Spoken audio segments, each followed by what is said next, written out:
Truth makes you vulnerable. Honesty gets you exploited. Transparency gets you manipulated. These are the uncomfortable realities that most self-help gurus are too afraid to admit. But today we're diving into the ruthless wisdom of a man who understood power better than perhaps anyone in history, Niccolo Machiavelli. He didn't care about being liked. He cared about winning, and his most controversial insight: sometimes winning requires deception. Take two politicians running for office. Alex is brutally honest. He openly admits the challenges ahead, refuses to make false promises, and believes the truth will earn people's respect. His opponent James understands the game differently. He tells the public exactly what they want to hear, bending the truth to craft a narrative of confidence and easy solutions. On election day, who do you think wins? It's James. Not because he was the better leader, but because he knew that people don't vote for the truth, they vote for the story they want to believe. I know what you're thinking. Isn't lying wrong? Isn't honesty a virtue? But what if I told you that your moral absolutism might be the very thing holding you back from achieving greatness? What if the most successful people throughout history, the ones we admire and study, have all understood something about deception that you don't? Today we're exploring Machiavelli's most brutal truths about power, deception, and why history's winners have rarely been the most honest players. This isn't comfortable knowledge. This isn't feel-good wisdom, but it might be exactly what you need to hear. Let's start with perhaps Machiavelli's most famous and controversial assertion in his masterwork, The Prince. He noted, "It is better to be feared than loved if you cannot be both." This simple statement cuts against everything modern leadership books tell you. We're told leaders should inspire, connect, and empathize. Machiavelli would call this dangerous novelty. Men are by nature wretched creatures who will not keep their promises to you, so you need not keep your promises to them. This brutal assessment of human nature forms the foundation of Machiavellian thinking. People, he believed, are fundamentally self-interested, ungrateful, and fickle. When you understand this truth, you realize that excessive honesty isn't virtuous, it's foolish. But why does this matter to you? Because whether you're running a business, managing a team, negotiating a salary, or navigating social dynamics, you're engaged in power relationships. And in these relationships, revealing all your cards isn't strategy, it's surrender. Think about the last time you were completely honest in a negotiation. How did that work out for you? Did the other party reciprocate with equal honesty, or did they use your transparency against you? If you're like most people, you've learned this lesson the hard way, but perhaps you're still uncomfortable with the idea of strategic deception. Let me ask you this: have you ever told someone their haircut looked good when it didn't? Have you ever exaggerated your enthusiasm for a friend's creative project? Have you ever kept quiet about your true feelings to preserve a relationship? Congratulations, you're already practicing Machiavellian principles. The difference is, you're using deception defensively to avoid conflict. What Machiavelli suggests is using it strategically to achieve your goals. As we navigate the complex landscape of power dynamics, Machiavelli offers us another critical insight through a powerful metaphor about two animals that represent different approaches to leadership. One of Machiavelli's most powerful metaphors compares effective leaders to two animals, the fox and the lion. One must be a fox to recognize traps and a lion to frighten wolves, he asserted. The fox represents cunning and strategy. The lion represents strength and intimidation. The lion cannot protect himself from traps, and the fox cannot defend himself from wolves. One must therefore be a fox to recognize traps and a lion to frighten wolves. Napoleon Bonaparte exemplifies this duality perfectly. As a military strategist, Napoleon was the quintessential fox, deceiving enemies about his movements, feigning weakness to draw opponents into traps, and using psychological warfare to undermine enemy morale. In the 1805 Ulm campaign, he convinced the Austrians he was weak and retreating, only to rapidly encircle and defeat them. But Napoleon could also be the lion, projecting overwhelming force and intimidation when needed, as he did when he returned from exile and retook France without firing a shot. Through sheer force of personality and reputation, most people try to succeed using only one approach. They're either completely transparent, exclusively forceful, the lion, or exclusively manipulative, the fox. True Machiavellian success comes from knowing when to deploy each strategy. Steve Jobs embodied both qualities. His reality distortion field represented the fox's cunning, convincing people that the impossible was possible. Was this dishonesty? Perhaps, but it was also how he pushed teams to achieve breakthroughs they never thought possible. Simultaneously, Jobs could be intimidating and forceful when necessary, embodying both the fox's cunning and the lion's might. The key is understanding context and stakes. In high-stakes situations, where your vital interests are concerned, honesty may be a luxury you cannot afford. In lower-stakes situations, or with your closest allies, transparency builds the trust you'll need later. Perhaps Machiavelli's most controversial teaching involves the relationship between actual virtue and the appearance of virtue. He boldly stated, "Everyone sees what you appear to be, few experience what you really are."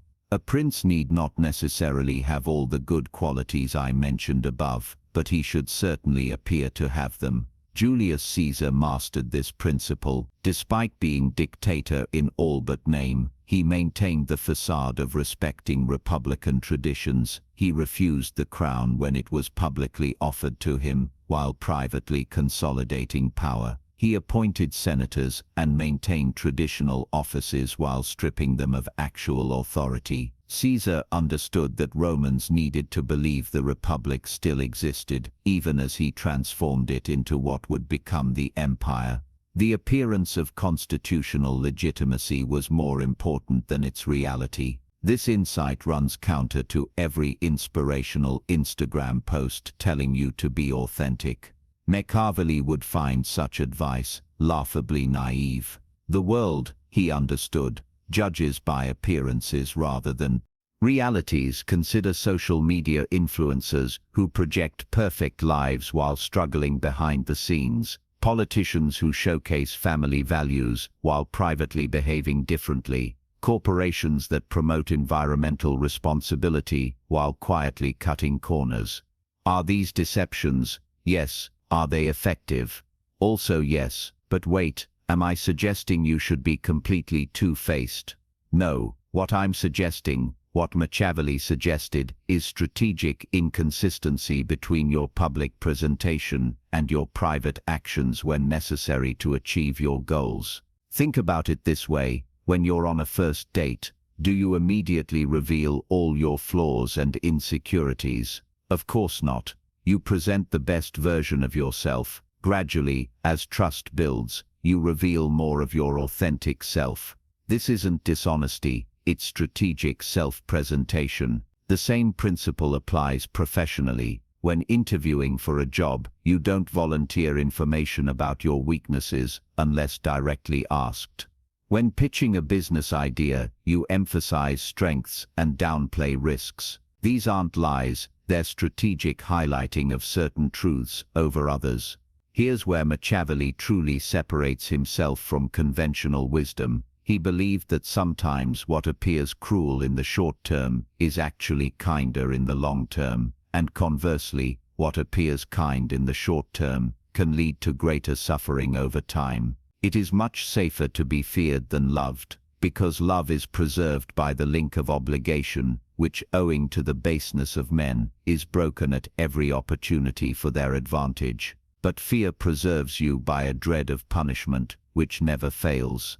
Napoleon understood this principle intimately. After seizing power in France following the chaos and bloodshed of the Revolution, he instituted what might seem like harsh measures, centralizing authority, establishing an efficient bureaucracy, and ruthlessly crushing opposition. Yet these apparently cruel actions created stability after years of upheaval by establishing clear authority quickly, rather than attempting a more gradual, kinder transition. Napoleon prevented the larger cruelty of continued chaos and civil strife.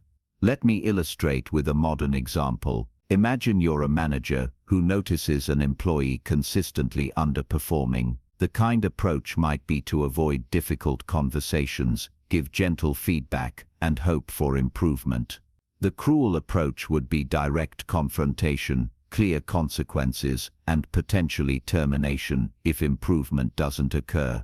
In the short term, the kind approach seems better, but what happens over time? The underperformance continues, affecting team morale. Other employees pick up the slack and grow resentful. The business suffers. Eventually, more dramatic action becomes necessary, affecting more people more severely. The temporarily cruel approach, direct confrontation early, actually prevents greater suffering later.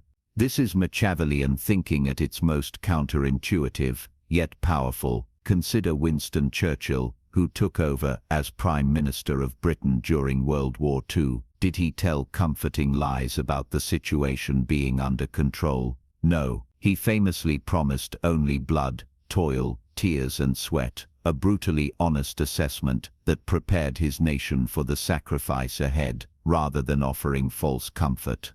The Machiavellian answer is to focus relentlessly on outcomes rather than appearances or intentions. The ends justify the means is perhaps the most misunderstood Machiavellian concept. People use it to rationalize all manner of selfish behavior, but that's not what Machiavelli meant. What he actually wrote was, in the actions of all men, and especially of princes, where there is no court to appeal to, one looks to the end. In other words, when outcomes matter deeply, and there's no higher authority to appeal to, results matter more than methods. Men judge generally more by the eye than by the hand, because it belongs to everybody to see you, to few to come in touch with you. Everyone sees what you appear to be, few really know what you are. Julius Caesar's crossing of the Rubicon, technically an illegal act of war against Rome, exemplifies this principle. By bringing his army into Italy proper, Caesar broke the law, but he believed preventing Pompey and the Senate from dismantling his achievements and punishing him justified this transgression. History largely vindicates him. The Republic was already failing, and Caesar's actions, while technically illegal, laid the groundwork for the Pax Romana, a period of unprecedented peace and prosperity that followed. This principle doesn't justify any action for any goal, it justifies necessary actions for crucial goals when no better alternative exists. The distinction is important. Consider Abraham Lincoln suspending habeas corpus during the Civil War, a fundamental constitutional right. Was this deceptive? Was it technically an overreach of presidential power? Probably. But did it help preserve the Union during its greatest existential threat? Also yes. The Machiavellian question is not, is this action virtuous in isolation, but rather, will this action lead to outcomes that serve the greater good? Your definition of the greater good determines which ends justify which means. If your goal is purely selfish enrichment, Machiavellian tactics make you a manipulator. If your goal is creating value for others while also benefiting yourself, those same tactics make you a strategist. Machiavelli understood something crucial about reputation. It's your most valuable asset, but it doesn't require complete transparency to maintain. What it requires is consistency between your words and the outcomes you deliver, not necessarily between your words and your methods. The vulgar crowd always is impressed by appearances and by outcomes, he noted. This isn't a critique of the crowd, but an observation about human nature. People judge primarily based on results and superficial appearances, not behind-the-scenes methods. The promise given was a necessity of the past. The word broken is a necessity of the present. Few figures in modern history mastered this better than Henry Kissinger. He understood that in politics perception is reality, and controlling the narrative is just as important as actual policy. His back-channel diplomacy with China in the 1970s, conducted in secret before the world knew negotiations were happening, fundamentally reshaped global power structures. He publicly supported peace efforts in Vietnam, while simultaneously prolonging conflict behind the scenes to secure a better negotiating position for the US. He spoke of stability while facilitating covert operations that overthrew governments. The result: despite these contradictions, Kissinger remains one of the most respected and controversial diplomatic figures of the 20th century. His reputation wasn't built on honesty but on results. He brokered deals that reshaped world affairs, and as Machiavelli would have predicted, people judged him on the outcomes, not the methods. Think about modern corporations or governments. Strategic secrecy, controlled leaks and misinformation campaigns are all standard tools of power. Companies like Apple reveal only what they want the public to see, shaping demand through anticipation and mystique. Governments spin narratives to maintain influence. These tactics work not because they are honest, but because they create desirable outcomes. The Machiavellian insight is that your reputation depends not on perfect honesty about your methods, but on consistent delivery of value to others. If your strategic deceptions ultimately benefit those around you, your reputation remains intact. But there's an important caveat here. Reputation collapses when deception is perceived as purely self-serving rather than for a greater purpose. This is why effective leaders frame their actions, even manipulative ones, as being in the interest of stability, progress, or collective good.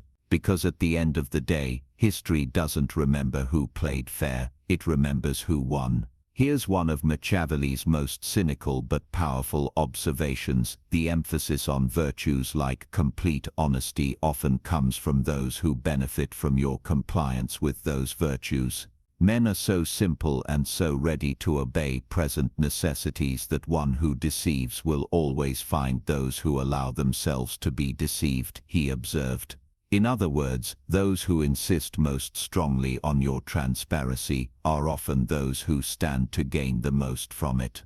Politics have no relation to morals. Think about salary negotiations. Who benefits when companies insist on salary transparency from candidates while keeping their own compensation ranges secret? The company does. Who benefits when a negotiating counterpart demands to know your bottom line while keeping theirs hidden? They do. Julius Caesar's enemies constantly invoked republican virtues and traditions against him, not primarily out of principle, but because those traditions protected their power and privilege. The same senators who cried about Caesar's tyranny had happily supported previous dictators like Sulla when it served their interests. Their appeals to virtue were weapons designed to disarm a threat to their dominance. The Machiavellian understands that calls for virtue are sometimes weapons designed to disarm you. This doesn't mean all ethical principles are manipulations. It means you should examine who benefits when you adhere to particular principles in particular situations. This insight applies beyond business to personal relationships, political engagement, and social dynamics. When someone demands your complete honesty, ask yourself who benefits from this transparency. Despite his reputation for advocating deception, Machiavelli actually placed enormous value on loyalty, but strategic loyalty rather than blind loyalty. The first method for estimating the intelligence of a ruler is to look at the men he has around him. He wrote, "The wise prince surrounds himself with capable, loyal advisors and treats them well, not out of virtue, but out of self-interest." Creating a circle of true allies is the ultimate Machiavellian move. The wise man does at once what the fool does at last. Finally, Napoleon's relationship with his marshals exemplifies this principle. He promoted men of talent regardless of background, created a meritocracy that inspired fierce loyalty, and rewarded success generously. With these trusted commanders, Napoleon was far more honest about his plans and intentions than with the public or his enemies. This inner circle multiplied his effectiveness and helped build his empire. With your genuine inner circle, your true allies and confidants, Machiavellian principles suggest something surprising: be honest.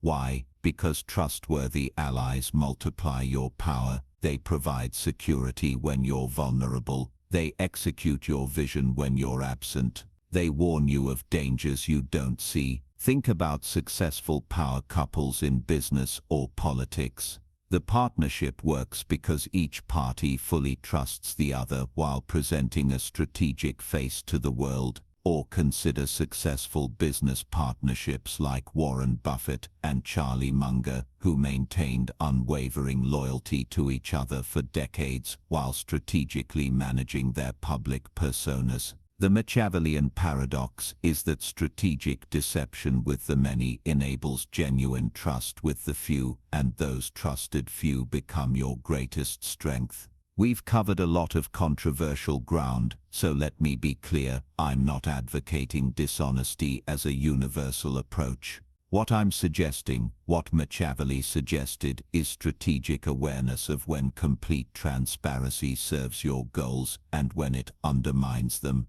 The ethical Machiavellian uses deception not for selfish gain at others' expense, but for creating value that benefits both themselves and others. They understand that leadership sometimes requires projecting certainty amid doubt, that negotiation sometimes requires keeping cards close, and that managing perception is as important as managing reality. Where the willingness is great, the difficulties cannot be great.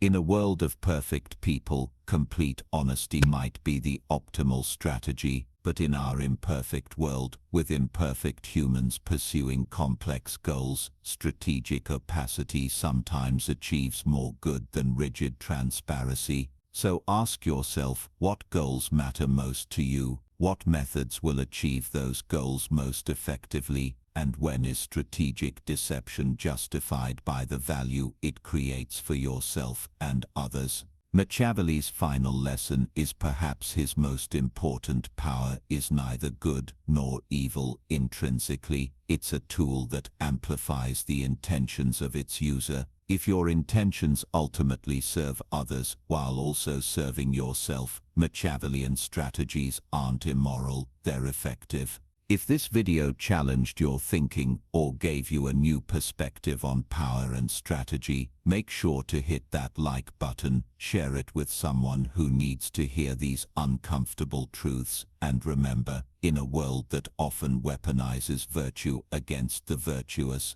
a little Machiavellian thinking might be exactly what you need to win without losing yourself.